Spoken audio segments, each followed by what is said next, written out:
Hey, go ahead on and tag and share. Let's get everybody tuned in. Let's get everybody tuned in today. Wake Up Wednesday.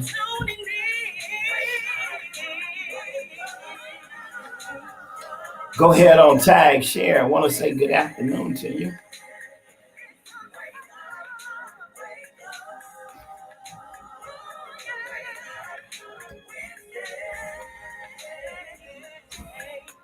And now here's your host, Greg James.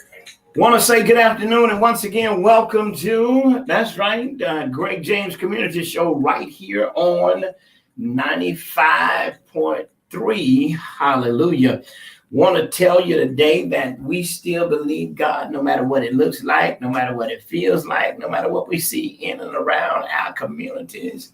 We trust that there is a name that is above every name, and that is the name of Jesus.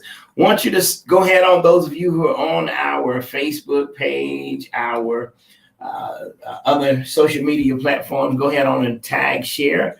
Let's get everybody in. We're going to just have an open conversation today. I'm going to probably do a little old gospel music, and then I'm going to be talking to some formerly incarcerated men and women who once were problems in the street, and now we're trying to help discover how do we create the solutions that we need to create in the street. And I'm so delighted that we are here and we're excited about what God is saying, what God is doing. And I'm always delighted as we take a look at what's going on in and around the county. We definitely can see and know that in the county of Gadsden over the last several days, there have been a major impact of the loss of lives. And we're certainly glad to have one of the leading pastors in the county sharing with us today. And we're going to be talking about just what must the body of Christ do? What must the community do? What must the clergy do when it comes to what we see and what we are experiencing in our county?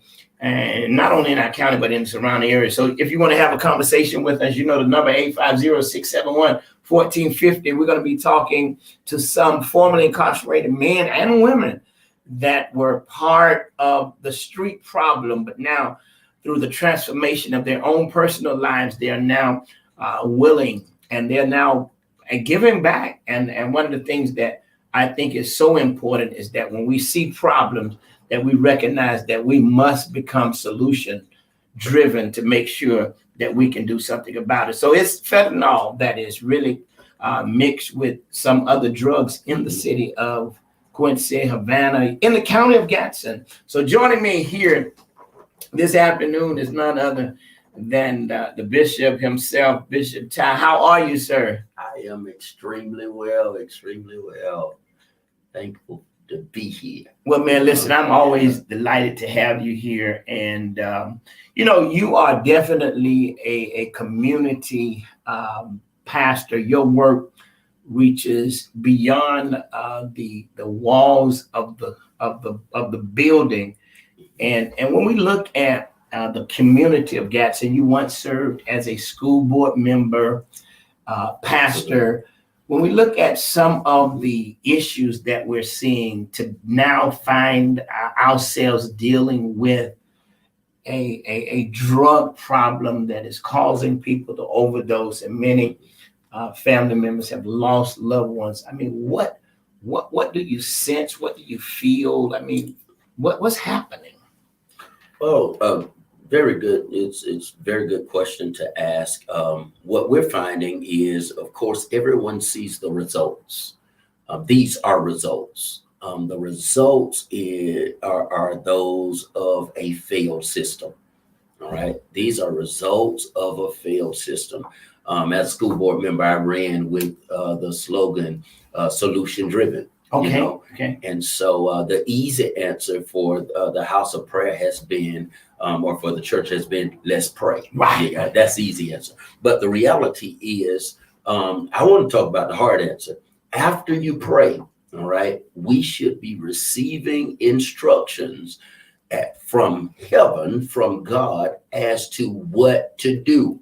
What to do. And one of the things that we have to consider is, while we're looking at what's going on right now, we have to ask ourselves, how did we come to this place? How do people come to using drugs? You got it? Usually they are failed in the earlier stages of their lives. And the truth of the matter is, many of our men, whether they're drug dealers or whether they're drug users, many of those who commit crimes, we failed them in the school system. I'm not pointing the finger. I'm just telling us holistically, we are failing our people in the school system. So everybody kind of wants to focus on what's going on right now, but we're not realizing that there is a machine. It is a real thing that the prison, the school to prison pipeline is very, very, very, it is working in great strides, and it's in great shape, and we have to stop that. So what that means is, watch this,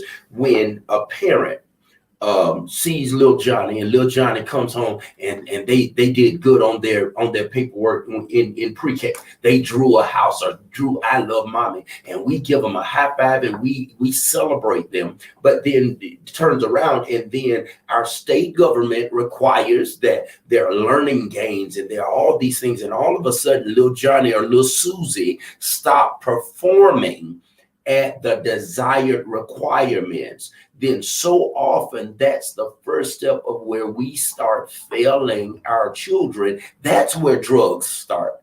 Drug use start, and gang associations and violence. It begins in the failure to appropriately inform our people, first of all, that the traditional method of learning is not the only way to learn. Neither is it the only way to appraise somebody's educational astuteness. So we all as a state, as a community, as a nation, we've got to readdress how we see public education. Wow. And this one size fit all to say, if Johnny can't spell as frequently as other peers, as his peers on his grade level, then it doesn't mean he's ignorant. It doesn't mean he's dumb. It simply means he learns a different way. Wow. And it's amazing, in this country in 2022, we have yet to readdress the school system that often ends up being the first sign of depression for many of our students who simply learn differently. But this is being manipulated, and has been manipulated for years, to lead and create this whole school to prison pipeline. And now it's a school to perishing pipeline. Wow. So no more school to prison, it's school to perishing. And I think I think this is so important for us to really take note of, because you said something that was very key. We have systems in place that are failing. Absolutely. And many times we fail to take ownership of the failure. It's amazing that data shows us that at the third grade, numbers can be projected as to how many of our children, or how many children in general, will end up in a penal institution. Absolutely. So if we know that, then our resources, all of our opportunities to make the landmark, the third grade, a new benchmark, that means we should be investing early in those earlier years so that we can move forward. When we look at what we're seeing in the county, it's sad, because we're now at a place of probably more than 9, maybe 10 loss of life. Fatalities, yeah. It's hard. Absolutely. It's hard for family members, and it's hard for us to ignore that there's some failure somewhere. Absolutely. You sense that the basis of it rests within education, statewide, nationwide, proper education. Absolutely. Absolutely. You know what? I got a caller that's on the line, and I want to say good afternoon, caller. Good afternoon, Pastor. Hey, good afternoon. Listen, we are here with Pastor Bishop Tyrone Smith, and certainly I've got a few, like I said, I have a few formerly incarcerated, and I shared this earlier at the top of the hour, that I have a few formerly incarcerated men and women that's going to be calling because they were once part of the problem, and now voices are ringing out as part of the solution. One of the things that I want to say to the young lady that's on the phone, we're talking now about the educational system, and we're talking about the fact that we see failure that helps promote what we find that is happening now in our community. Gang violence, use of drugs, increase in crime. We don't want to call any schools by name, but what has been your look as a returning citizen, giving back to the community, working with schools? What do you see as some of the major concerns that must be addressed if we're going to make our communities better and stronger? But Pastor, I mean, it's not just the schools. I mean, you say the schools, but when you're talking about right now, the problem, the people that have died, they're not children, they're adults, they're grandmothers. So I think that it needs to be addressed for it's like a place where a person can go get help, a transformation center, something that, like my son, you know, I had to take him all the way to Naples, Florida to get help. So it's just really not about the school system, for as the problem that we're having with the problem at hand with the fentanyl and the overdoses. That's not about the schools. Yeah, but I mean, I agree with you that it's really impacting a lot of our adults. And as we begin to dive into that, we were just looking at our overall picture when it comes to the gang violence, when it comes to our young, when it comes to our youth. And certainly we recognize that a lot of the death that has occurred has been, with our adults. You said that you have a son that you've had to take to different facilities. Let's talk about it a little bit. What does that look like with you? I mean, you know what it means. You're a returning citizen. You're now being actively, positively engaged, and to see what you see in the county. And what does that do to you, even having a son that you're having to deal with? How has all of this impacted you?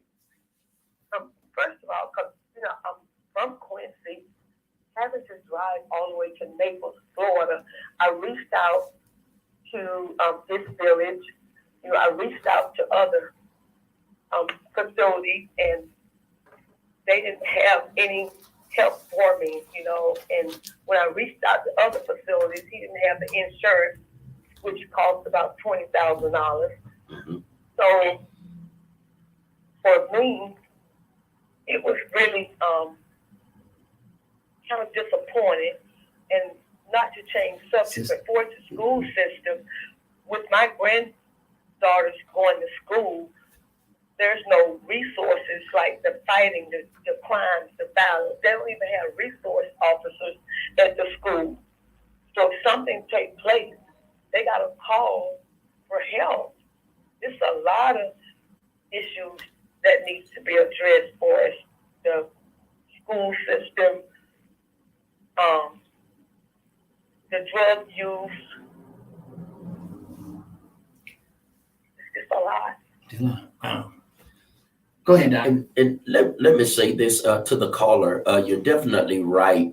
The reason why we started speaking about the school system, and please understand, I'm not talking about Gadsden County school system. I'm talking about public school education, for which 80+% of all citizens in America are educated. You follow me? Right. And we're speaking more so to the place of, because of this one size fit all educational process in America, holistically, Gadsden isn't the only one with this fentanyl problem, but it's hit home. Right. You got it. But because of this one size fit all educational system in America, all right, then what we're finding out is it's failing it's not only failing children today, the adults who are dying today. It started back with the educational system failing them. I'm not talking about superintendents and school boards. I'm talking about the system. The system. The Bible says, my people perish for lack of knowledge. For lack of knowledge. And so it's so much that we have not been exposed to. And in this country, it's a real fact that there is the haves and the have-nots. And there are certain powers and principalities. There are certain people who want to keep those who do not have not having. Right. You got so this drug use, pumping it into our neighborhoods, etc. Please understand. A former street pharmacist once told me one day. He says, "We sell the drugs, but how do they get to our community?" You got it? Absolutely. We don't have the yachts. We don't have the jets that's bringing this stuff in. So who bringing the drugs to our community? I mean, certainly that's definitely a watchful eye upon what we see in our community. But can we look at it from a standpoint of, now we're dealing with a situation that is really hit home? Absolutely. I mean, to the caller that's on the line, I have other callers that's getting ready to tune in. So I mean, I've got formerly incarcerated men and women that are calling in, and I got another formerly incarcerated person on the line, because we've been talking about this issue. We've been talking about it from a standpoint of seeing people that we know overdose, seeing people that we know have to be in ICU, and we're praying for them. Absolutely. It brought about 25 of us together to talk about, we were once problems in the street. Now, how do we become the solution? How do we raise our voice to speak? How do we get at the table with law enforcement? How do we get at the table with city and state government to say, we have strategies in place? Right. And I got another call on the line. Caller, are you there? Yes, I'm here.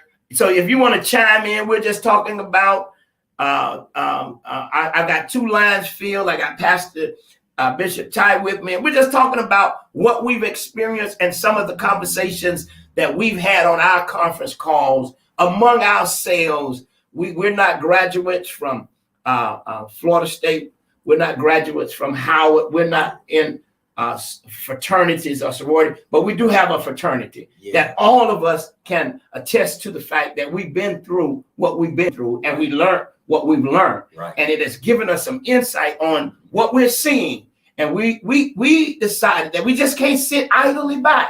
And I'm just amazed at some of the men who have stepped up the call to say, count me in. Let's meet. Go ahead, caller. All right. First, I want to say that I do support Greg James for House Seat 8. So with that being said, we have been in communications here, not just recently, but over the past 15, 20, 30 years, from the street life now to the advocate life. So I agree with you as well, Pastor. There is a system in place, and the systems are in place, and they are effectively working the work that they were designed to work, and that's in the poor communities and the communities of color in particular. And also because we are distracted, the system are even more powerful, because when you're distracted, you cannot compel the people that there is a problem, because nobody is on one accord in seeing it as a problem. So the system is broken, from the education system to the penal system to the court system to the judicial, whatever, it's broken. So what I see with the school system, we got kids 2-3 years old able to operate an iPad, and here it is, we sending them to kindergarten. Just kids, we sending them to kindergarten to teach about the same things and the same curriculum, maybe just twisted a little. That was in the 60s. So now they get to school, they're totally bored because their mind is too advanced to sit down and take this book work, you know? So here we got a problem starting, and this is just my opinion. We need to upgrade the educational system. Maybe high school diplomas ought to be at 16 years old. Maybe we need to do such an advanced learning curriculum that at middle school, you're now taking college credits instead of high school. We need to be on an advanced course. There's so many avenues we can pursue to make this thing better, but we can do it by creating something specifically for the rural areas. And there's nobody probably better right now to have Greg at the table being our voice with ideas, solutions, and strategies that's going to empower our people. But it got to start with one, having a voice at the table, that two, going to speak for the people, not one institution, but the people in general.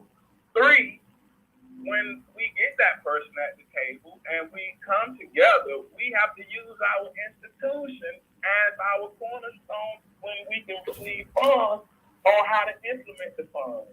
And not only use that institution on how to use the funds, but use that institution resources, such as its students and its professors, to help grow our rural areas that could empower the people. So there's a lot we can do other than just talking, but we have to start the action. People want to see the action. Wow. If you go look across the aisle, and let's just use Tallahassee for example. There are so many different opportunities to create business and strategies here. But at the height of winning, somebody said, we're going to bring hotels here. And we're going to always have business because we got 2 universities at the height of their winning season in the 90s. So back then, they came up with a blueprint, and that said, we're going to build hotels, and this is what we're going to do. And now that strategy is coming to life. And the sad part about it, both teams has been on a losing streak for years. And that body of organizers still stuck with their plan. Can we do the same? That's the question. Can we come together with a strategy and make it work, regardless of the shortcomings? Wow. All right. You wanted to say something. Other caller that's on the line. No, Pastor, I agree with what Pastor Smith said. Also, I agree with the other guy. But like you said, something needs to be done. Action needs to be taken now. So here we are. We are hearing. We're hearing about, and I just felt the call to make the clarion call to some of the former returning citizens who now business owners, who know what street life is all about. I was telling somebody the other day, we was all on a call. It wasn't the police that we was worried about. I mean, because at the end of the day, we knew that there was a drug task force. We knew who the main drug task force agents were. It was the robbers that we were worried about. Okay. Because we didn't never know when they would show up. We know the cops work at 7 hours, 8 hours, and after that, they were gone. Right. So I think that when we see what we see in our communities, like we're seeing now, there has to be a strategy in place. There has to be something in place that is going to feel the eliminate what these young men are looking for and give them hope. Yes, sir. I keep hearing this in the spirit. It won't leave me alone. I keep hearing, no one told me I was brilliant. Wow. No one told me I was brilliant. And when we look at where we are, whether it's the robber, the drug dealer, or the drug user, in all three cases, it takes brilliance To do that. to do it. Yeah. It takes brilliance to do it. And so how do we touch our community and start helping them to understand you're too brilliant to settle to just rob? You got it? Rob others. You're too brilliant to sell drugs. You're too brilliant. And then how do we deal with our reform community to say, let's come together and let's get this, let's get this system in place, not just talk about it. I was meeting with Sheriff Young shortly after. We were working on something, and I meet with City of Quincy. I don't want to be premature with it, Right. but we're working on what we're calling Midnight Manna Basketball. All right, Midnight Manna Basketball, looking at hours 10 p.m. to 2 a.m. And the whole objective is to try and reach our community. All right, I've gone through and did a whole lot of potential legwork, but it's not a go yet until we talk with the chief of the city of Quincy, because there's a curfew.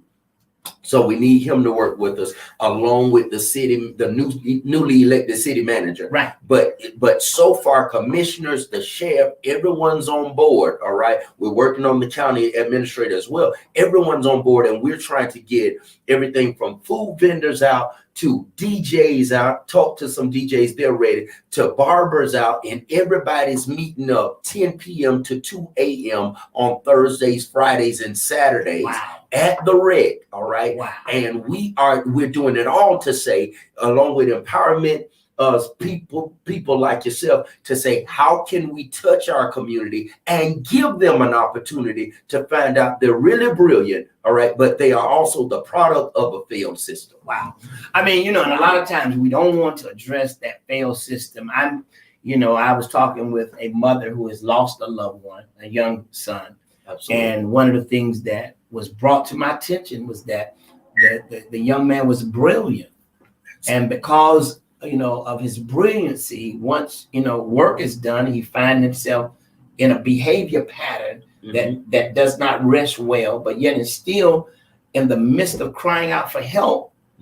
There was nothing available. Absolutely. And so these children, and I've had so many that I've had to deal with who had IPs, and yet they were brilliant children. Absolutely. And I think one of the callers said it best. We've got to create advanced learning so that once they've completed a certain level, then they move on, because nothing is challenging them no more.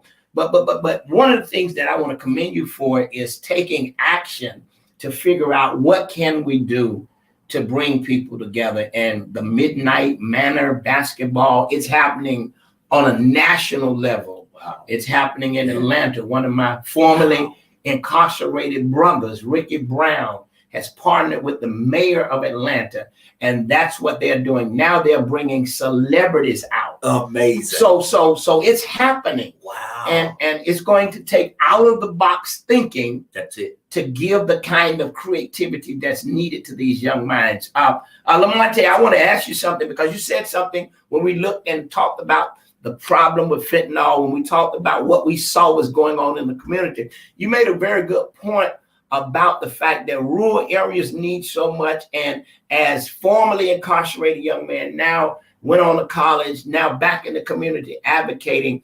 Let's talk a little bit, and my other caller, you can join in as well. Let's talk a little bit about why our voices are so needed at the table when we're dealing with situations like this.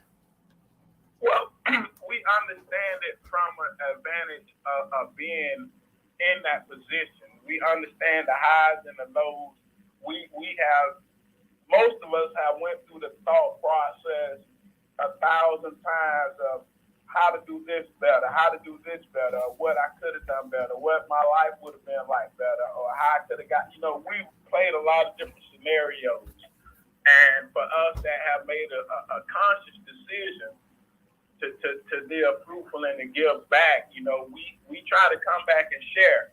So it's not easy, but it just throughout a process of time, we learn how to give back, and we want others to give back. So I don't really have an answer for that question, but it's not complicated. It just got to be hands on. Okay, my other caller, is there a comment on your behalf? Pastor, no, I'm just glad that Pastor Smith and the other people that's working with him is taking action. Because like I told you earlier, I don't know the answer, but I do and would like to be a part of the solution. I would like to get involved, and I'm glad something is being done besides talk. Well, I mean, when you because you have some family members that have been, affected. I mean, and one of the things that, we had this long, big conversation about this street code, about snitching, and we come to realize that this is not about what the street code recommends or lives up to. This is about how we're going to save our community. Yes. How was your thought process when you found and felt and heard family members have been impacted? Well, to be honest, I wasn't surprised because of his system. I'll be honest with you, I wasn't surprised. Yes, sir. It's been a long time coming because of the system. And if I may say, most relatives, you and I, Pastor, we stand beside families week in and week out. Families who have to make tough decisions, whether to Baker Act their young people or their loved ones, or to lay them to rest, or to stand before the judge for sentencing or the proving of innocence or guilt, etc. And the reality is most families are not surprised. And if families are not surprised, that means we all see the warning signs, but we don't know what to do. I took a family, my wife and I, we took this young man again. He's in school, about middle school, and just from the mother was just burned out. She had been having problematic actions with this young man from second grade on up. You got it. And now he's eighth grade, going to his eighth grade year. And she was just so tired. I think it's seventh grade year. She was so tired till she says, I'm not taking him to school this year. Wow. She's like, I'm tired of going out. I can't stay at work. I'm having to go out, pick him up. It's always a fight. It's always disrespect with the teacher. It's always something, right? And so for almost a year, this young man sat and waited at his mother's job for her to find something for him. And we searched high and low. We looked military schools. We did all this stuff. And finally, we came upon the boys' wrench, the sheriff's boys' wrench. You got it. And even through that, it's a process. Took him down and went through that. My wife and I, we did this together with her, held their hand through the process. And thankfully, he was eventually accepted into the program. Now, in that program, he's learning how to do mechanics. He's working on the farm. So they raise their own food and all that stuff. And he came home for the summer. I asked him, hey, how's it going, etc. He says, man, I love it. So this kid who in the educational system thought himself to be a failure, was nothing but problems, etc. Here he goes to a place where, yes, he still has to go to school, but he gets to learn how to work on mechanics. He gets to feed the animals and develop cattle and all this stuff. He gets to grow and plant things. And all of a sudden, he loves this educational environment. I said that to say, as a school board member, formally, I'm gonna let the cat out of the bag. All right. So much happened with the legislatures. People who knew nothing about education made rules to govern education and passed it down to us for us to oversee it. and then the superintendent had to implement it, and all of us knew it was wrong and was ineffective. But if we did not do it, then our funding would be cut. So educators are left between a rock and a hard place. Do I do what the governor and the legislatures pass down and approve as state law, even though it doesn't work, at the risk of, if I don't do it, then how am I going to pay my principals? How am I going to pay my teachers? How am I going to pay my bus drivers? You follow me? How am I going to deal with the economics of my organization? Or do I just go along to get along? Wow. Hey, can I say something? Yes, sir. Come on. First, I want to say something to the pastor. He was speaking about the young man. Pastor James, you and I have had a conversation about particular these type of kids in particular. So I want to ask the pastor, was the young man smart? Was he smart? Yes. When you say smart, are you saying book smart or Both. both? Book smart, Let me ask you this. he struggled because of the lack of discipline. Okay. So let me ask you this. Could he knew what he didn't want and he flipped the script to get what he wanted? Absolutely. He knew very well how to manipulate the situation. Wow. I know. We have many kids like that today. They know if they go to school, say something to the teacher, they're going to get kicked out of school. The question is, how do we channel that behavior in a successful direction? Well, I think one of the things that Pastor T said that made that just really opened up a whole lot of opportunities in my mindset is that we're seeing so many of our children in the counties that we're in that are gravitating to gang violence, that are gravitating to the sale of drugs, that are gravitating to a lifestyle that's going to eventually lead them into prison. But the question is, besides the everyday classroom setting for educational learning, what else is there that would grab their attention?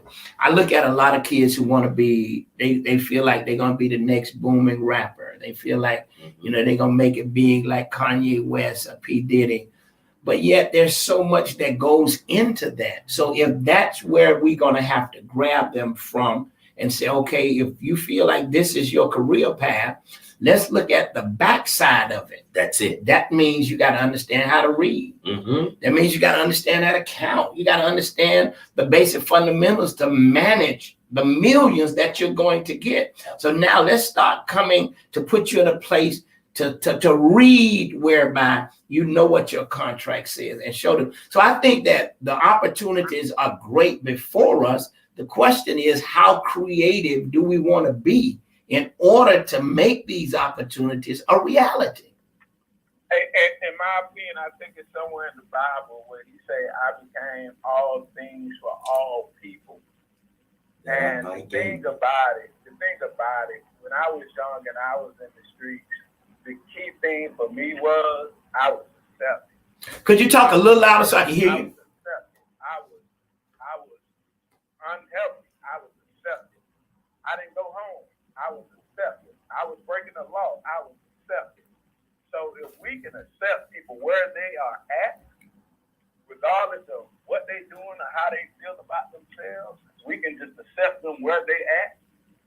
That acceptance in society will gravitate them from the gang life mentality. Because when me and my buddies was young and we hung together, it was like we gravitated because we accepted whatever came with you. Hey man, that dude's foolish, da-da-da. So we accepted you. And it's the same way. Okay, I don't like you because you look a certain way, or you dress a certain way, or you carry yourself a certain way. Well, somebody's gonna like you. Well, when that person starts liking me and start influencing me, where am I gonna end up at? So it's up to us. Again, I think in the 90s, the media sort of broke away the narrative between the elders and the youth and made us think that they couldn't talk to us. So if you're not going to talk to me and guide me, I'm going my own way. Mm-hmm. And if my way right or wrong, it's so be it. I have to go. And that's where we have to meet these young people at. Not in programs, not in systems, not in all of these things. We have to go meet them where they at. We have to accept them. We have to embrace them. And one other thing, a lot of these programs, when I was young, to me it was a scam.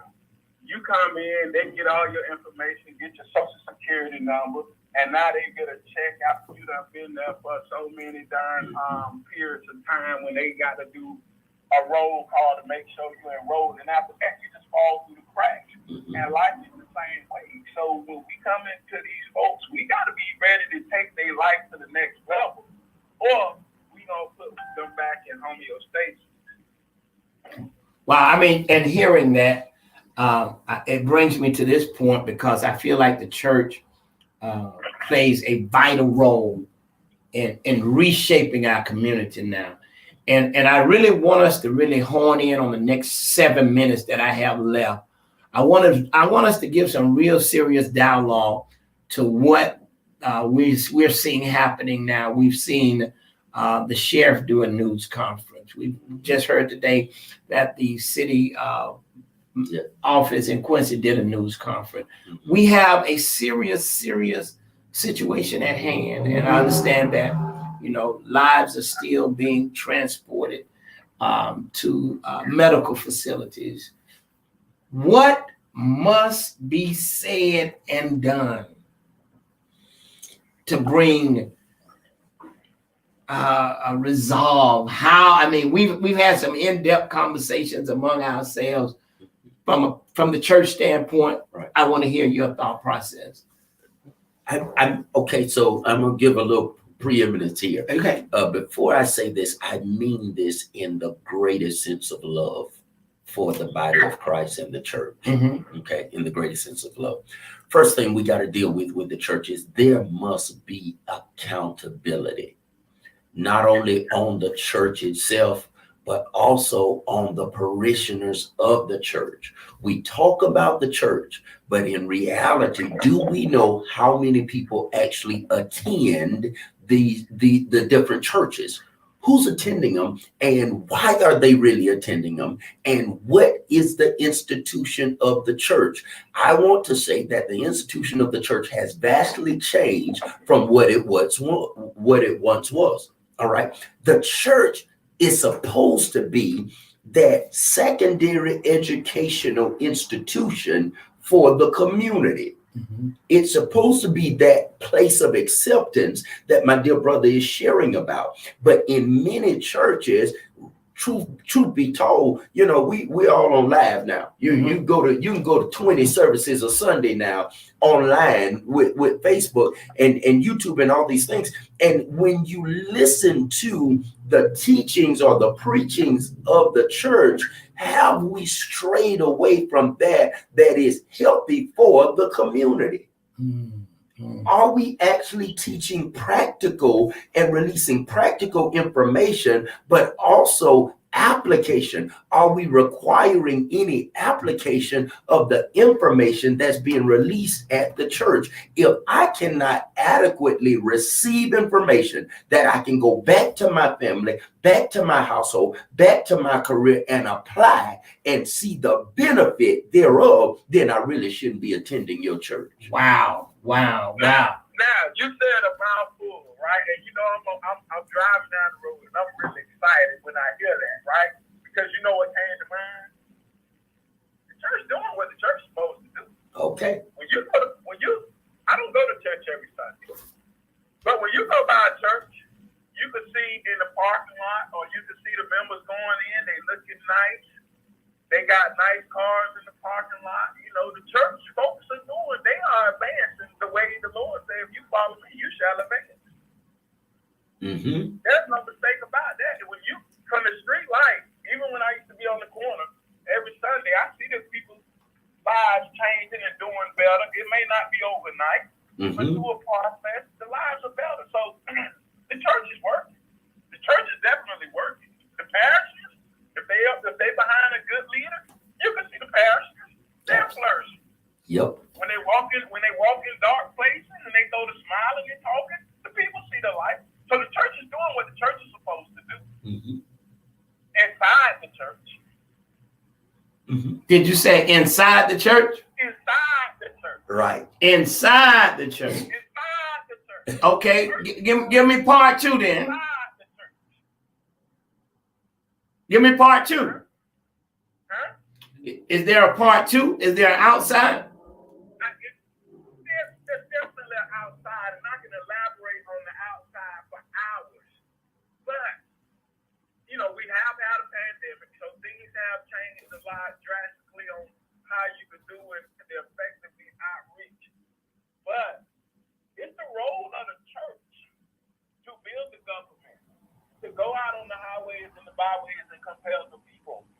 The Bible never said it's up to the government to sustain the people. The Bible has said it is up to the church to form the government and to sustain the people.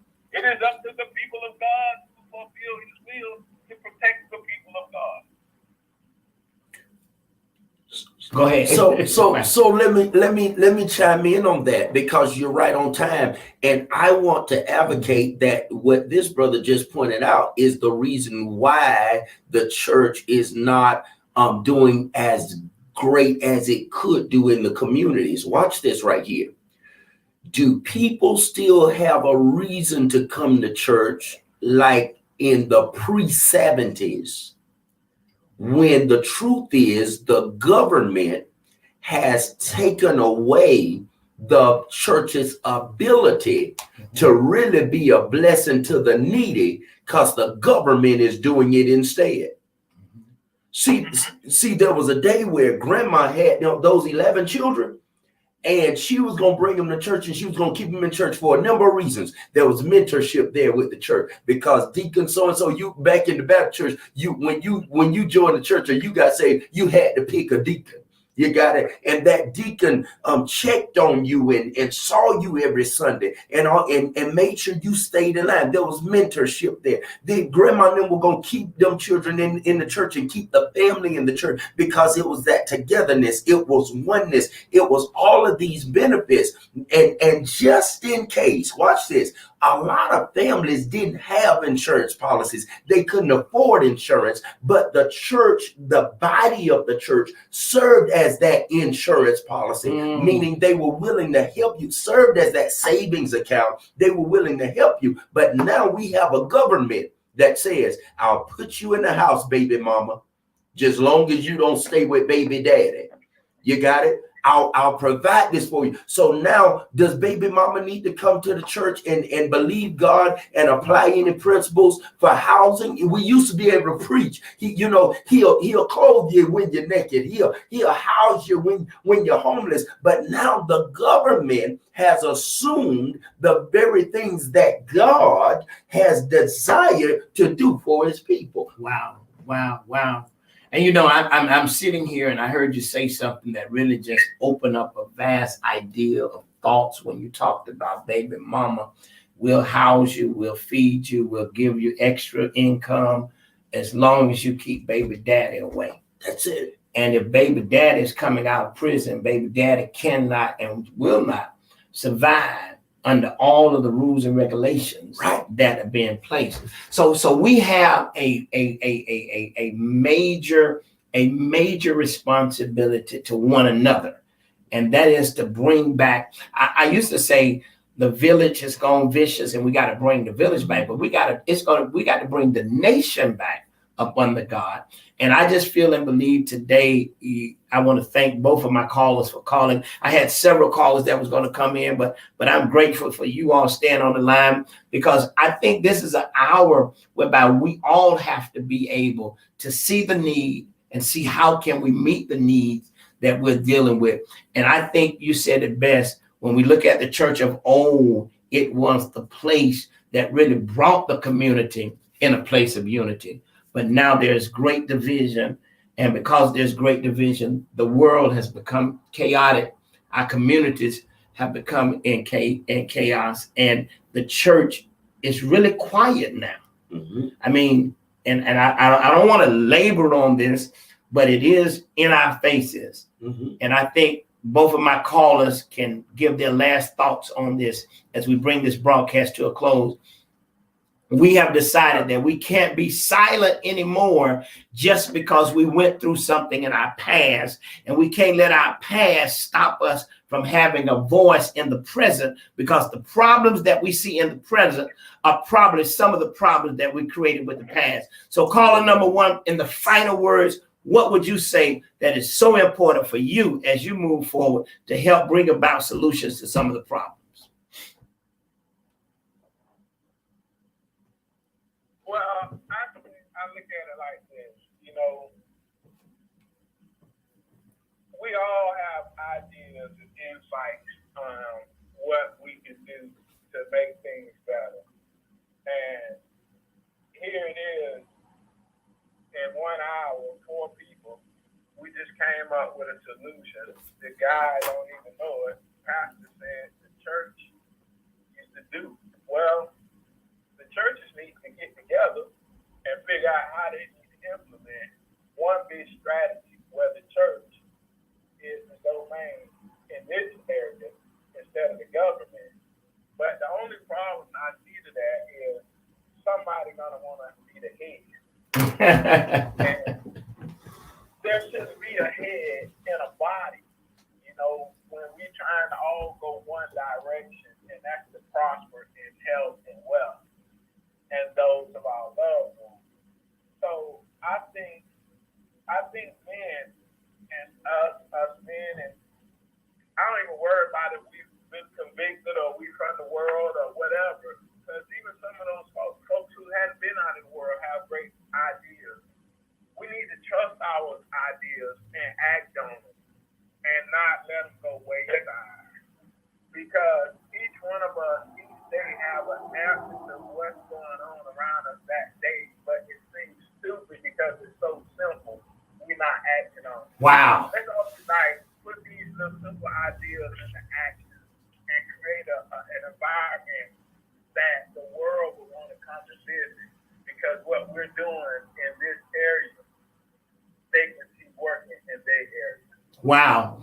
Well, listen, caller, certainly want to thank you for calling. Thank both of you all for calling in. And I think you said something that would give us the opportunity to leave the air feeling empowered. We got to act on the ideals that are before us.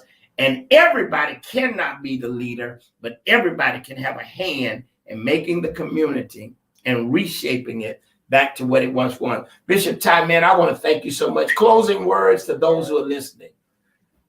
Nobody told me I was brilliant. Wow.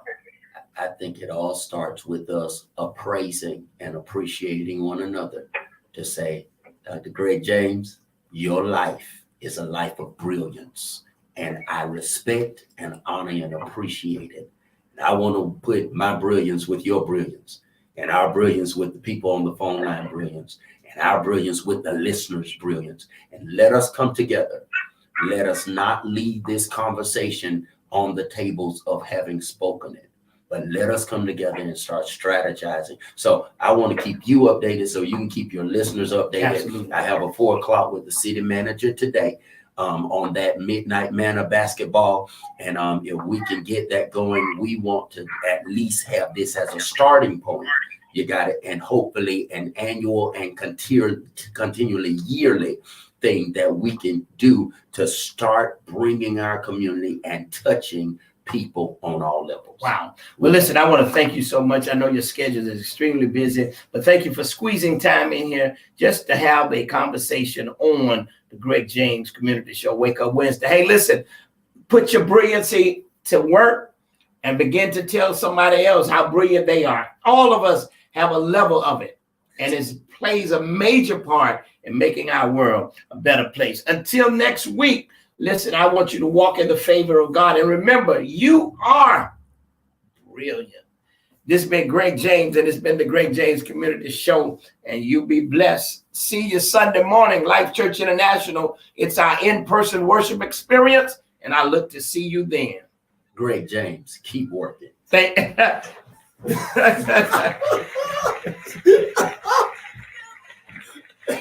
Oh, man, you just.